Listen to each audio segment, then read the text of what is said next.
You, John Fitzgerald Kennedy, do solemnly swear. I, John Fitzgerald Kennedy, do solemnly swear.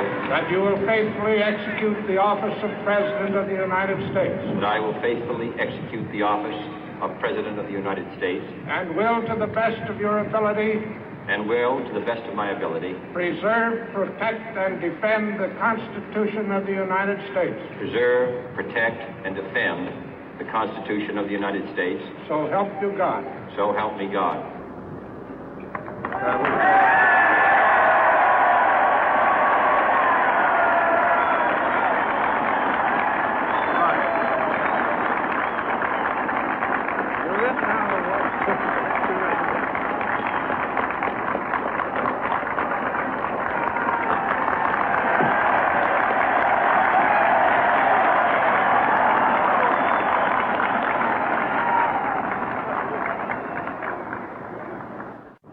Vice President Johnson, Mr. Speaker, Mr. Chief Justice, President Eisenhower, Vice President Nixon, President Truman, Reverend clergy, fellow citizens. We observe today not a victory of party, but a celebration of freedom, symbolizing an end as well as a beginning, signifying renewal as well as change.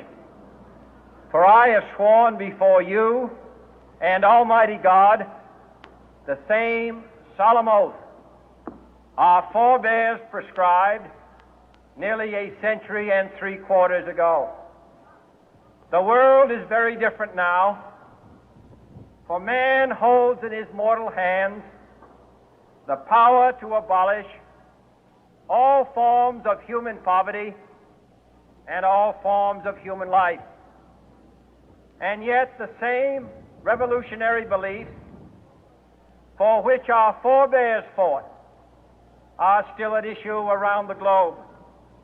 The belief that the rights of man come not from the generosity of the state, but from the hand of God. We dare not forget today that we are the heirs of that first revolution. Let the word go forth from this time and place to friend and foe alike that the torch has been passed to a new generation of Americans born in this century, tempered by war, disciplined by a hard and bitter peace, proud of our ancient heritage, and unwilling to witness or permit the slow undoing of those human rights to which this nation has always been committed and to which we are committed today at home and around the world.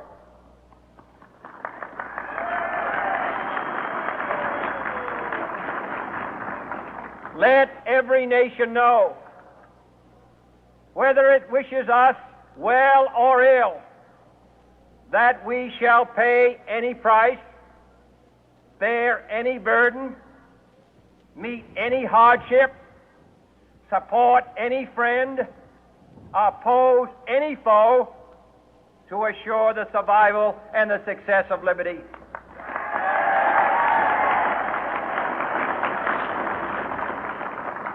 This much we pledge and more. To those old allies whose cultural and spiritual origins we share, we pledge the loyalty of faithful friends. United, there is little we cannot do in a host of cooperative ventures. Divided, there is little we can do, for we dare not meet a powerful challenge at odds and split asunder. To those new states whom we welcome to the ranks of the free, we pledge our word that one form of colonial control shall not have passed away merely to be replaced by a far more iron tyranny. We shall not always expect to find them supporting our view, but we shall always hope to find them strongly supporting their own freedom, and to remember that in the past, those who foolishly sought power by riding the back of the tiger ended up inside.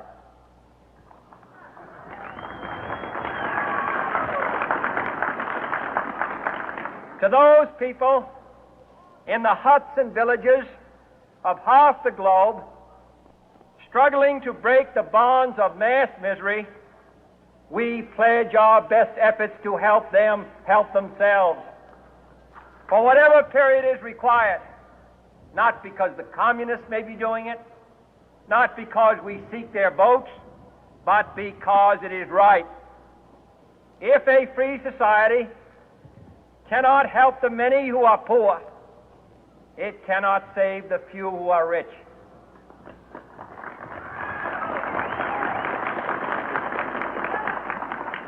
To our sister republics south of our border, we offer a special pledge to convert our good words into good deeds, in a new alliance for progress, to assist free men and free governments in casting off the chains of poverty. But this peaceful revolution of hope cannot become the prey of hostile powers. Let all our neighbors know that we shall join with them to oppose aggression or subversion anywhere in the Americas. And let every other power know that this hemisphere intends to remain the master of its own house.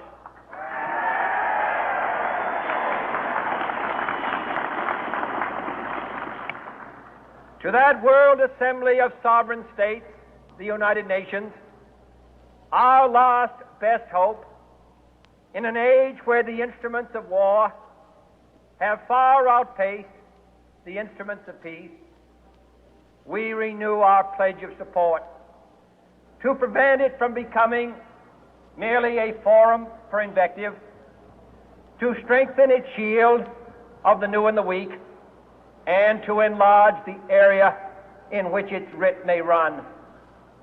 Finally, to those nations who would make themselves our adversary, we offer not a pledge, but a request that both sides begin anew the quest for peace.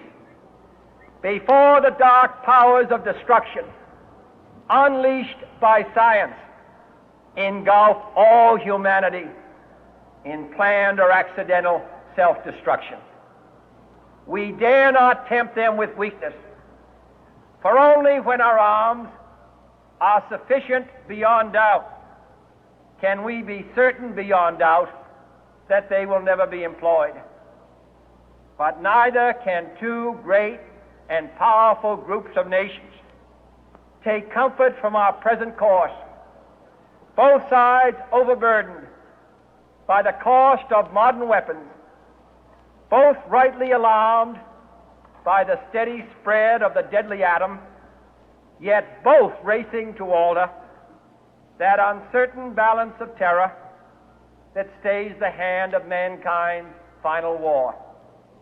So let us begin anew, remembering on both sides that civility is not a sign of weakness, and sincerity is always subject to proof.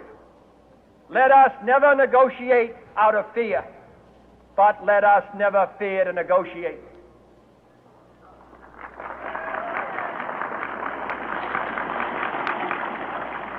Let both sides explore what problems unite us, instead of belaboring those problems which divide us. Let both sides, for the first time, formulate serious and precise proposals for the inspection and control of arms, and bring the absolute power to destroy other nations under the absolute control of all nations.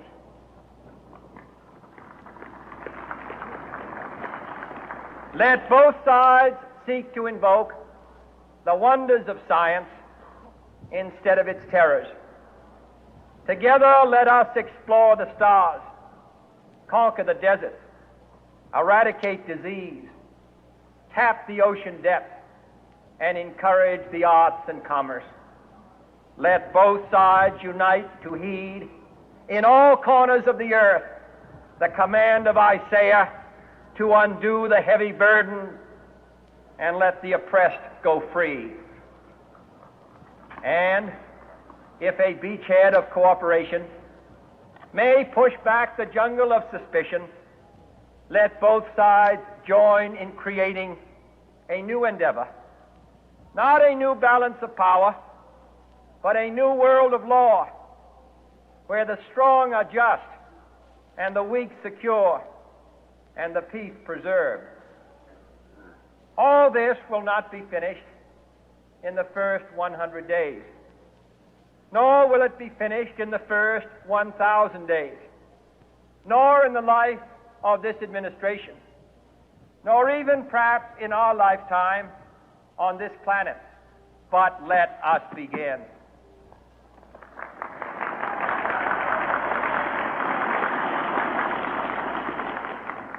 In your hands, my fellow citizens, more than mine, will rest the final success or failure of our course. Since this country was founded, each generation of Americans has been summoned to give testimony to its national loyalty. The graves of young Americans who answered the call to service surround the globe. Now the trumpet summons us again, not as a call to bear arms, though arms we need, not as a call to battle, though in battle we are, but a call to bear the burden of a long twilight struggle, year in and year out, rejoicing in hope, patient in tribulation, a struggle against the common enemies of man, tyranny, poverty, disease, and war itself. Can we forge against these enemies a grand and global alliance, north and south, east and west, that can assure a more fruitful life for all mankind? Will you join in that historic effort?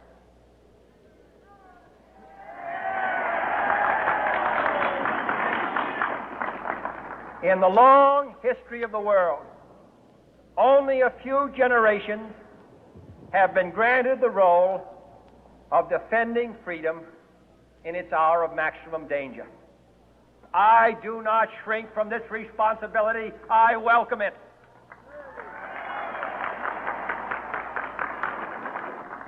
I do not believe that any of us would exchange places with any other people or any other generation. The energy, the faith, the devotion which we bring to this endeavor will light our country and all who serve it. And the glow from that fire can truly light the world.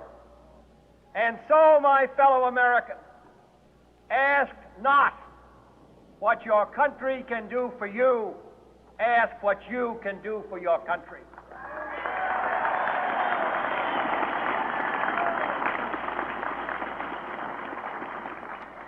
My fellow citizens of the world, ask not what America will do for you, but what together we can do for the freedom of man.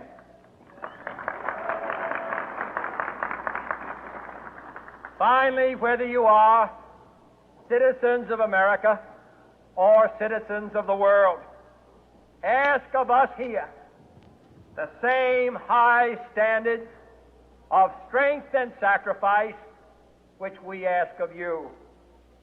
With a good conscience, our only sure reward, with history the final judge of our deeds, let us go forth to lead the land we love, asking His blessing and His help, but knowing that here on earth God's work must truly be our own.